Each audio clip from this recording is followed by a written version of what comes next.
Docteur Luisin Issoba, voilà, j'ai parlé du village d'Ngoma, du village du groupement Bagam. Qu'est-ce qui coince dans ces deux cas-là? C'est quoi le problème là-bas? Ça, j'en ai autour. Qui est le chef? Le chef est une autorité traditionnelle reconnue par l'administration à travers un acte d'homologation. Et généralement, le chef du 3e degré, c'est un arrêté du préfet. Le chef du 2e degré, c'est un arrêté du ministre de l'administration territoriale. Et le chef du 1er degré, c'est un arrêté du Premier ministre. L'ayant dit, ça j'en ai autour, la chefferie est la dernière unité administrative, c'est-à-dire les districts auront disparu. Après l'arrondissement, c'est la chefferie traditionnelle. Et la chefferie est devenue le cadre ou le lieu de très grands enjeux, peut-être pas d'abord politiques, mais économiques. Alors, je voudrais directement répondre à la question, pourquoi les querelles sont interminables? Elles sont interminables tout simplement parce qu'il y a l'extrême politisation de la chefferie traditionnelle. Aujourd'hui, on a tout politisé.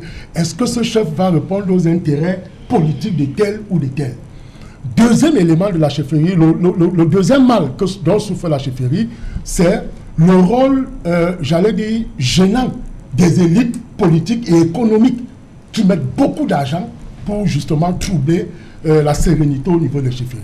Et enfin, le rôle, j'allais dire, trouble des autorités administratives. Et les deux cas que vous avez soulevés ce soir, je vais le démontrer.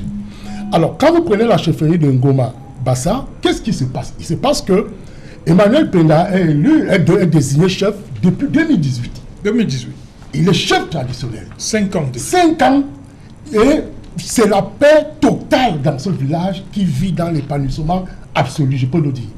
Mais ces détracteurs ont fouillé ces documents officiels. Ils y ont retrouvé la mention paix non déclarée. PND. PND.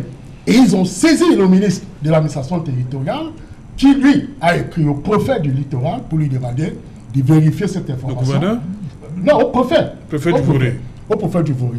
Et il lui a dit, si véritablement cette mention y est consignée, il faut reconsidérer ta décision. Voilà comment le préfet prend un acte de retrait de la qualité de chef de Penda Emmanuel et décide donc d'organiser les élections. Alors, qu'est-ce qui se passe? Ce qui se passe, c'est que, avec son conseil, il faut un recours au préfet du littoral et en même temps, ils saisissent la juridiction administrative. Donc, ils saisissent la juridiction administrative pour demander un sursis à exécution de la décision du préfet parce qu'il a mené les consultations et finalement, il a bravé justement la note de sursis à exécution qui avait été prise, la requête qui avait été prise par le juge administratif. Le préfet donc, du littoral a bravé cette interdiction, c'est-à-dire que ce sursis à exécution, en prenant un acte d'homologation du chef Bakala qui vit d'ailleurs en France et qui est simplement venu ici pour la circonstance. Alors, vous vous rendez compte que ce genre autour, il y a un retour de l'administration parce que la mention paix non déclarée, et vous savez, ce sont des actes qui figurent à l'époque coloniale. Et tous ces mentions-là, c'est-à-dire paix non déclarée, paix inconnue, figuraient sur les actes, dans les actes officiels, c'est-à-dire les actes de naissance. Et toutes ces mentions ont disparu avec l'ordonnance de 1981, qui est venue donc enlever que dans un acte de naissance, n'y figurent plus les mentions paix non déclarée et paix inconnue. Maintenant, dans le cas de Bangam, qu'est-ce qui se passe? Ce qui se passe, c'est que le préfet, lors d'une consultation, a sorti par devers sa poche un papier et il a mis le nom du successeur, estimant que c'est le testament que le Depuis avait laissé. Or, un testament ne se retrouve pas entre les mains d'une autorité administrative. C'est entre les mains d'un huissier ou d'une notabilité coutumière ou du meilleur ami du chef. Voilà.